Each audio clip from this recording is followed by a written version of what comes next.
নমস্কার। আজকে ছোট্ট করে একটু কথা বলবো ভারতীয় রেলের ইলেকট্রিফিকেশনের 100 বছর পূর্তি উপলক্ষে। 1925 সালের 3রা ফেব্রুয়ারি ভারতে প্রথম ইলেকট্রিক ট্রেন চলে। এটা চলেছিল বর্তমান মুম্বাই সিএসএমটি থেকে নিয়ে কুর্লা অবধি। সিএসএমটির তখন নাম ছিল বোম্বে ভিক্টোরিয়া টার্মিনাস। এরপর একে একে ভারতের অন্যান্য যে মেন মেট্রো সিটিসগুলো আছে সেগুলোতে ইলেকট্রিফিকেশন আরম্ভ হয়।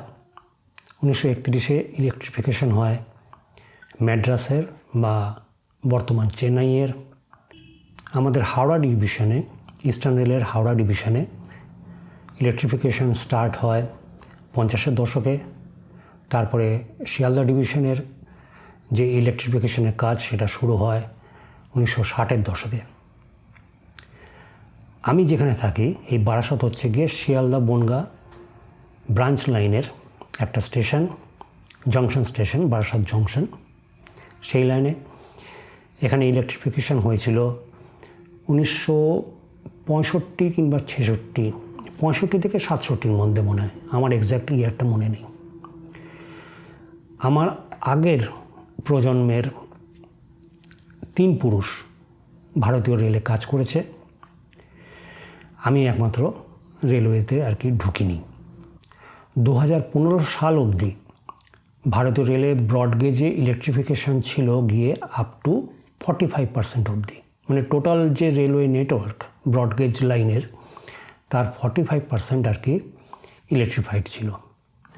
এরপর 2015 পর থেকে 2016 থেকে নিয়ে 2025-এর 1 জানুয়ারির যে স্ট্যাটাস রয়েছে সেই অনুযায়ী এখন ভারতীয় রেলে ব্রডগেজে 97% ইলেকট্রিফাইড হয়ে গেছে।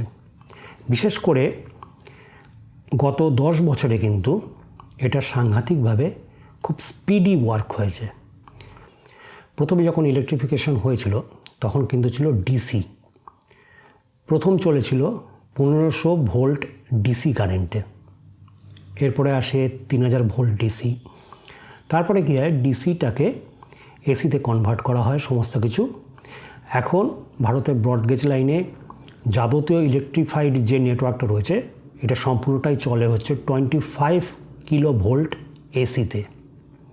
আমি যে এখানে ইলেকট্রিফিকেশনের কথাটা বলছি সেটা কিন্তু ইন্ডিয়ান রেলওয়েজের মেন ব্রডগেজ লাইনটা নিয়ে। এর মধ্যে কিন্তু মেট্রো বা ট্রাম নেই এখনও পর্যন্ত। মেট্রো আর ট্রাম যে পরিষেবাটা হচ্ছে, ট্রাম একমাত্র কলকাতায় যেই চলে, এই দুটোই কিন্তু চলছে হচ্ছে 1500 ভোল্ট ডিসিতে। এখানে কিন্তু এসি কিন্তু ব্যবহার হচ্ছে না।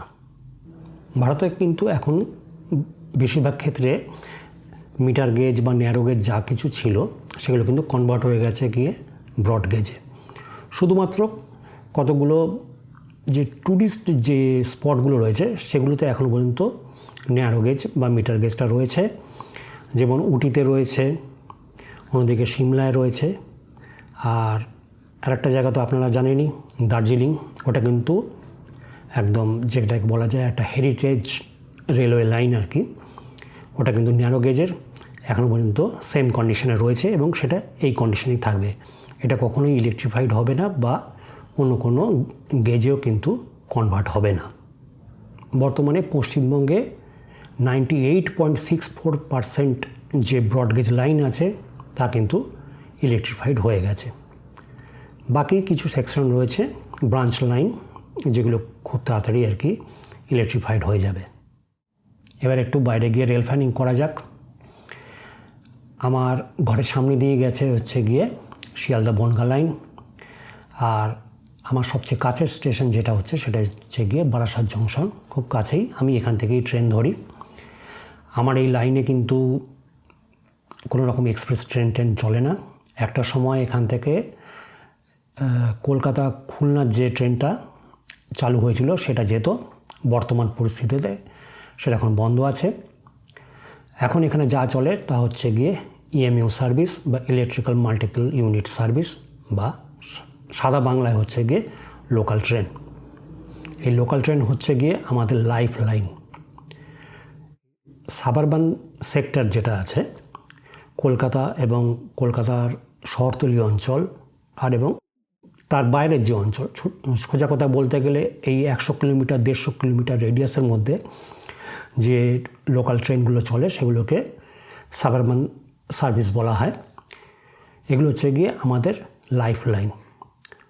সাধারণ লোকের জন্য এইটা একটা খুব ইম্পর্ট্যান্ট একটা গণপরিবহন। আমি জাস্ট গতকালই আর কি গড়িয়া থেকে বারাসাতে এলাম। এই 38 কিলোমিটার ডিস্টেন্স আমি লোকাল ট্রেনে এসেছি, গড়িয়া থেকে শিয়ালদা, আবার শিয়ালদা থেকে বারাসাত। সব মিলিয়ে আমার ভাড়া লাগলো 10 টাকা। আমি এখন রয়েছি শিয়ালদা বনগাঁ লাইনের বারাসাত স্টেশনের কাছাকাছি।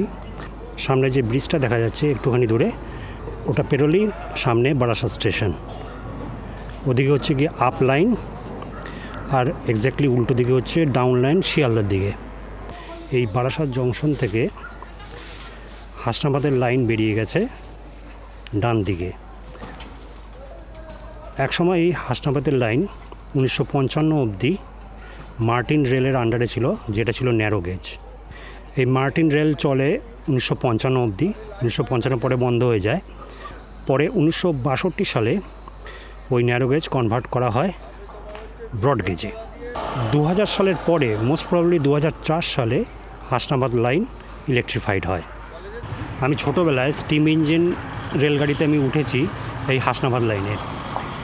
এই হাসনাবাদ লাইনের এরপরে গনি খান চৌধুরীর আমলে চালু হয় ইছামতি প্যাসেঞ্জার। খুব পপুলার ট্রেন ছিল, ওটাতেও আমি উঠেছি অনেকবার ছোটোবেলায়।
তাহলে আপাততভাবে ভিডিও এখানেই শেষ করছি। আবার দেখা হবে। নমস্কার।